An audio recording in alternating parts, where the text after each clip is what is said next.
Baik, saya dari kelompok 5 bersama dengan Indriano. Di sini kami akan mempresentasikan mengenai 7 cawan yang terdapat dalam Wahyu 15 dan 16. Jadi seperti yang sudah dijelaskan sebelumnya di pasal 1-3 yang menjelaskan tentang jemaat-jemaat didirikan melalui pemberitaan firman yang diaplikasikan dalam hati oleh Roh Kudus. Mereka itu adalah pembawa terang kaki-kaki dia di tengah dunia yang berada dalam kegelapan. Mereka diberkati dengan hadiran rohani Kristus yang konstan. Di pasal 4-7 berulang-ulang umat Allah dianiaya oleh dunia. Mereka diizinkan mengalami banyak cobaan dan penderitaan. Di pasal 8-11 berulang-ulang penghukuman Allah ditimpahkan ke atas dunia yang menganiayanya. Berbagai penghukuman itu berulang-ulang gagal untuk menggerakkan manusia agar bertobat. Di pasal 12-14 berulang-ulang konflik antara gereja dan dunia menunjuk kepada peperangan yang lebih mendalam dan lebih fundamental antara Kristus dan iblis, antara keturunan perempuan itu dan naga itu. Jadi pertanyaannya yang kini timbul adalah apakah yang terjadi ketika kapan saja dalam sejarah berbagai sangkakala penghukuman, berbagai malapetaka awal gagal untuk menghasilkan penyelesaian dan pertobatan. Apakah Allah mengizinkan hati yang keras untuk tidak bertobat? Apakah murka Allah ditahan sampai dia datang yang kedua kali? Jawabannya singkat adalah kapan saja di dalam sejarah Alkitab orang-orang fasik tidak bertobat untuk menjawab manifestasi sebagian dan awal dari murka Allah dalam berbagai penghukuman. Sudah sering diperingatkan untuk orang-orang fasik agar bertobat, namun mereka masih mengeraskan hati dan pada akhirnya maut akan menceburkan mereka dalam murka Allah. Tetapi sebelum mereka mati, mereka akan melewati garis antara kesabaran Allah dan murkanya. Murka Allah terus-menerus menghantam yang satu ini, kemudian yang lain kepada orang-orang yang tidak mau bertobat. Jadi sangat jelas terlihat penghubung tentang penglihatan sangkakala pada ayat 11-18 dan tentang penglihatan cawan pada ayat 15-16. Maksud kami pasal. Tetapi antara pasal 12-14 dan pasal 15-16 yang akan kita bahas sangat berhubungan. Orang tidak bertobat ini adalah orang-orang yang menerima tanda binatang itu, yaitu Babel. Jadi, sarana 7 malapetaka ini meliputi era ini di bawah kepada kesasarannya.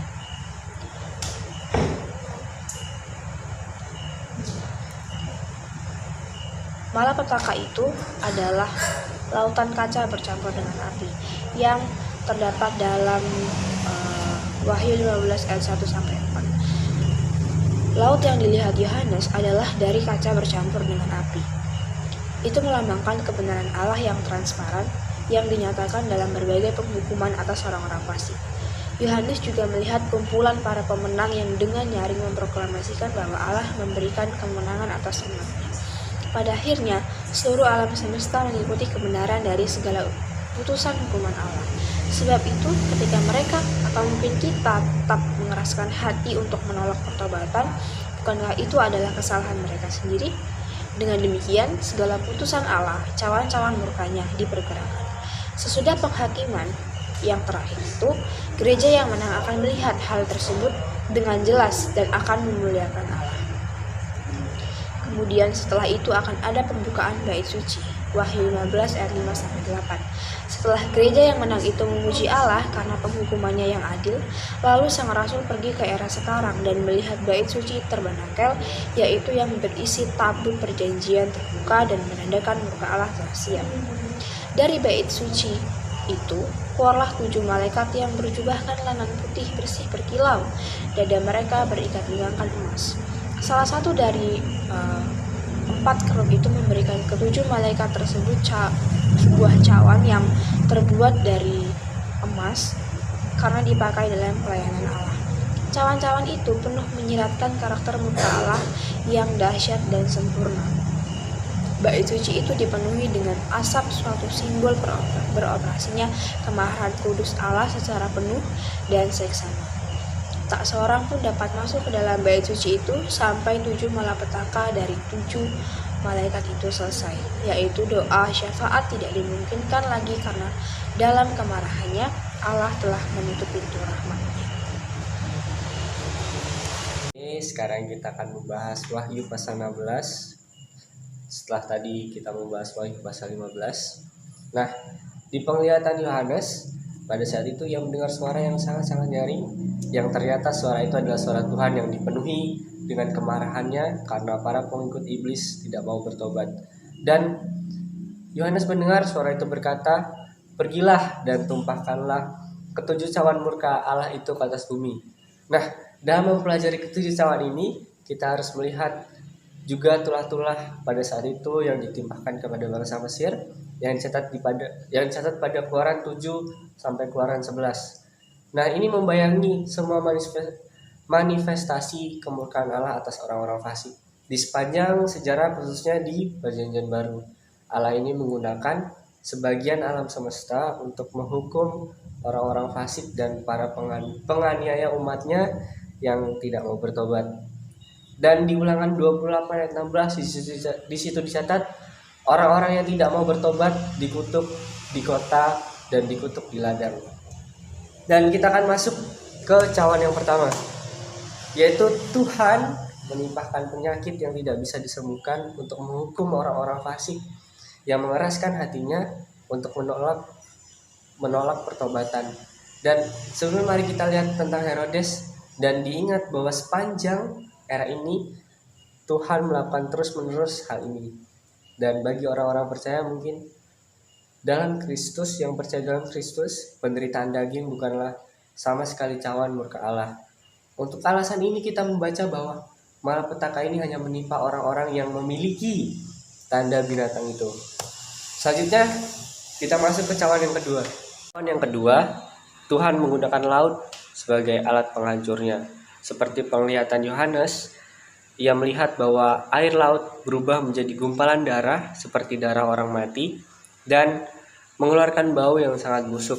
Dan dari sini kita belajar dan harus mengingat, meskipun simbol di Perjanjian Lama itu berakar, namun laut secara konstan dipakai untuk tujuan yang sama seperti semua bencana maritim merupakan peringatan bagi orang fasik, dan ini terus berulang-ulang di sepanjang sejarah. Masuk ke cawan yang ketiga. Cawan ketiga ini membawa kutukan bagi air, yaitu sungai dan mata air yang diubah menjadi darah. Dan malaikat yang berkuasa atas air ini memproklamasikan keadilan Allah yang menghukum orang-orang yang tak mau bertobat dengan cara ini. Dan sebelumnya di mezbah itu jiwa-jiwa para martir telah memohon pembalasan, dan maka ketika pembalasan itu diberikan, mezbahlah yang menjawab, "Ya Tuhan Allah yang maha kuasa, benar dan adil segala penghakiman-Mu." Ya. Dan kita masuk ke cawan yang keempat. Cawan yang keempat ini, Tuhan menyebabkan matahari membakar orang-orang fasik yang tidak mau bertobat, dan yaitu Tuhan akan menimpahkan kekeringan. Namun hal ini justru membuat orang-orang fasik itu semakin jauh dan semakin tidak mau bertobat. Mereka malah menghujat Tuhan atas apa yang mereka terima. Dan kita melihat bahwa deskripsi ini Allah benar dalam hal semua penganiayaan Kristus dan gerejanya yang tidak mau bertobat di sepanjang era ini. Dan kita masuk ke cawan yang kelima. Cawan yang kelima ini yaitu orang-orang fasik itu akan kehilangan keberaniannya. Mereka akan berputus asa, mereka akan terus menggigit lidah mereka karena kesakitan, bukan hanya karena malapetaka ini, tetapi juga karena bisul atau borok dalam bahasa Yunani jika diartikan, yang mereka terima ketika cawan pertama ditumpahkan. Perhatikan bahwa dalam cawan-cawan ini aspek finalitas ditekankan. Sementara hanya sepertiga makhluk hidup yang di laut yang mati karena sangkakala yang kedua. Lagi sementara dalam sangkakala ketiga, sepertiga bagian air ini berubah menjadi absintus yang pahit. Dan selanjutnya kita akan masuk ke cawan yang keenam. Cawan yang keenam ini murka Allah yang terakhir yang menghasilkan Harmagedon. Yohanes melihat bahwa cawan keenam ini ditumpahkan ke atas sungai Efrat, yang sungai ini mewakili Asyur, Babilonia, dunia orang fasik, dan ketika sungai itu dinyatakan kering, maka siaplah jalan bagi semua kekuatan anti-Kristen untuk menghancarkan serangan atas gereja. Sang rasul melihat ada 3 roh najis yang keluar dari mulut naga, yang dalam arti adalah iblis. Dari mulut binatang itu, pemerintah anti-Kristen, dan dari mulut nabi palsu, agama anti-Kristen. Roh-roh ini disamakan dengan katak, yaitu untuk menyatakan kekejian, kenajisan, dan kejijikan. Dan tetapi kita harus mengingat bahwa konflik Harmagedon ini yang sama diceritakan dalam Wahyu 11 ayat 7 dan khususnya dalam Wahyu 19 ayat 11. Saksi yang berurusan dengan cawan-cawan ini, seperti seksi-seksi sebelumnya, diakhiri dengan sebuah deskripsi yang sangat hidup tentang kengerian penghakiman terakhir yang dilambangkan dengan cawan ke-7. Nah, kita masuk ke cawan yang ke-7. Dan malaikat yang ke-7 menumpahkan cawannya ke angkasa.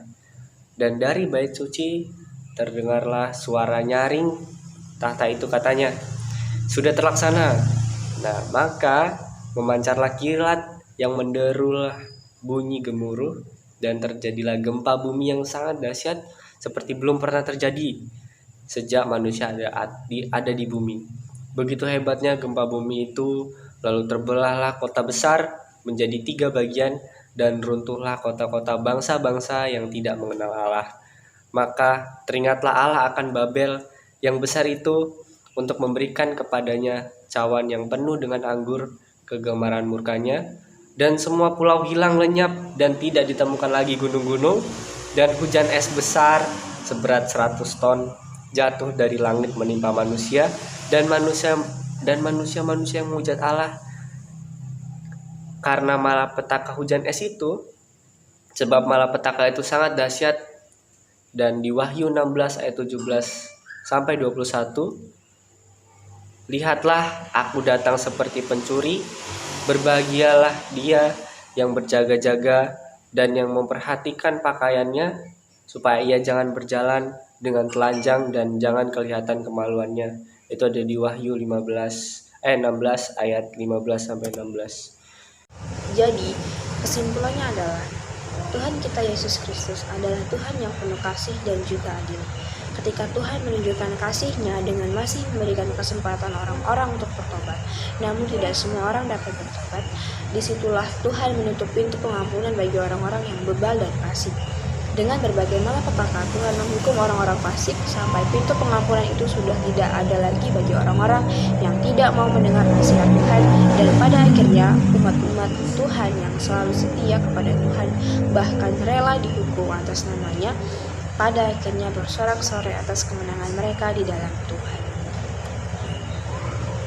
Dari materi yang sudah disampaikan, kita dapat mengambil sebuah pembelajaran yang dapat kita aplikasikan dalam kehidupan kita, bahwa dalam kehidupan sebagai manusia kita lemah, kita tidak punya kuasa yang lebih dibalik Sang Pencipta kita.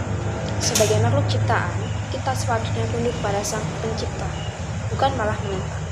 Tuhan kita Yesus Kristus yang adalah Sang Pencipta banyak ditentang oleh orang-orang di bumi, sehingga Tuhan mendatangkan malapetaka atas kita agar kita semua bertobat.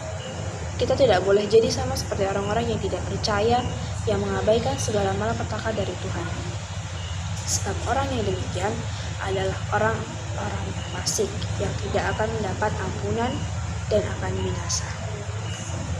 Sebagai umat-umat Tuhan, sebagai umat-umat percaya, kita sewajibnya untuk menaati segala perintah Tuhan dan tidak seperti orang-orang fasik yang tidak mau mendengar segala perintah Tuhan, sehingga malapetaka selalu mendatangi mereka.